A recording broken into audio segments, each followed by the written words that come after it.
Bismillahirrahmanirrahim. Assalamualaikum warahmatullahi wabarakatuh. Kembali lagi di channel saya, Mr. Ari. Di video kali ini ada yang berbeda. Apa itu yang berbeda? Kalian penasaran? Penasaran? Tonton videonya sampai habis. Check this out. Oke. Hai, assalamualaikum. Gimana kabarnya? Ini pertemuan kedua kita. Kemarin pertemuan pertama kita membahas tentang bahan serat alam ya. Untuk hari ini kita akan membahas tentang produk dan proses kerajinan dari bahan serat alam. Kalian masih tetap semangat ya? Ayo kita lanjut untuk materi berikutnya. Oke, kali ini kita akan membahas tentang pengolahan bahan serat. Yang pertama, pengentalan benang, yaitu pengolahan kapas menjadi benang. Yang kedua, ada penggulungan benang, yaitu setelah kapas dicintal menjadi benang, maka benang tersebut akan digulung menggunakan alat penggulung benang.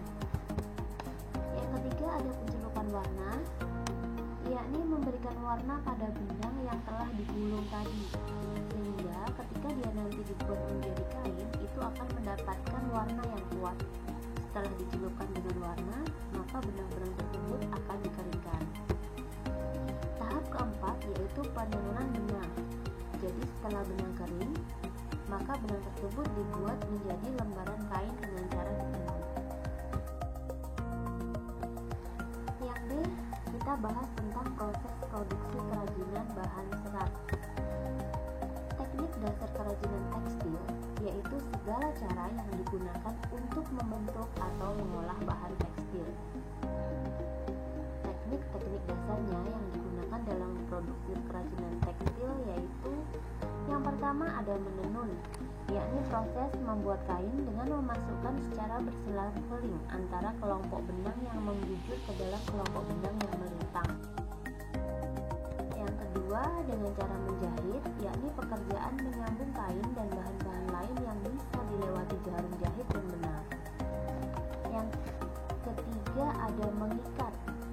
Di sini mengikat ada dua pengertian. Yang pertama, teknik menyatukan dua benang atau lebih membentuk ikatan yang diinginkan. Pengertian kedua dari mengikat yaitu menyatukan helaian kain yang satu dengan lainnya menggunakan alat mengikat untuk membentuk pola tertentu. Nah, berikutnya kita bahas tentang produk dan proses kerajinan bahan serat. Untuk mendapatkan produk kerajinan yang berkualitas, ada beberapa syarat perancangan benda kerajinan. Yang pertama, ada kegunaan atau utility. Jadi, benda kerajinan yang kita buat itu harus mengutamakan nilai praktis, yaitu dapat digunakan sesuai dengan fungsi dan kebutuhan. Contohnya, kita membuat kerajinan mangkok yang digunakan untuk wadah sayur. Yang kedua ada kenyamanan atau yang biasa disebut dengan comfortable, yakni benda kerajinan harus menyenangkan dan memberi kenyamanan bagi pemakainya. Contohnya, cangkir didesain dengan ada pegangannya. Yang ketiga ada keluasan atau flexibility, yakni benda kerajinan harus memiliki keserasian antara bentuk dan wujud benda dengan nilai gunanya. Contohnya, sepatu harus sesuai dengan anatomi atau bentuk dan ukuran kaki pemakainya. Yang keempat ada keamanan atau safety, yakni benda kerajinan itu tidak boleh membahayakan pemakainya. Contoh, piring dari serat kelapa harus mempertimbangkan komposisi zat pelapis atau pewarna yang dipakai agar tidak berbahaya jika digunakan sebagai wadah makanan. Maksudnya tidak berbahaya di sini mungkin tidak menyebabkan keracunan. Kemudian yang kelima ada keindahan, biasa juga disebut dengan estetik, yakni benda yang indah itu mempunyai daya tarik yang lebih dibandingkan dengan benda yang biasa-biasa saja.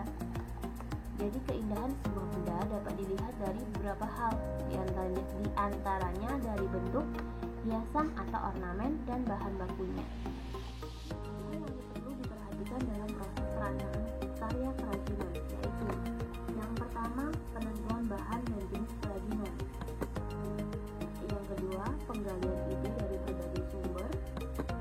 Yang ketiga, membuat sketsa karya kerajinan lebih dari satu. Kemudian, menentukan sebuah karya yang terbaik berdasarkan sketsa. Nah, itu tadi manfaatnya kita membuat sketsa karya kerajinan lebih dari satu. Jadi nanti kita bisa memilih sketsa terbaik yang kira-kira akan kita buat karya kerajinan. Berikutnya ada mengumpulkan bahan dan alat untuk membuat kerajinan. Jadi bahan dan alat disesuaikan dengan karya kerajinan apa yang mau kita buat.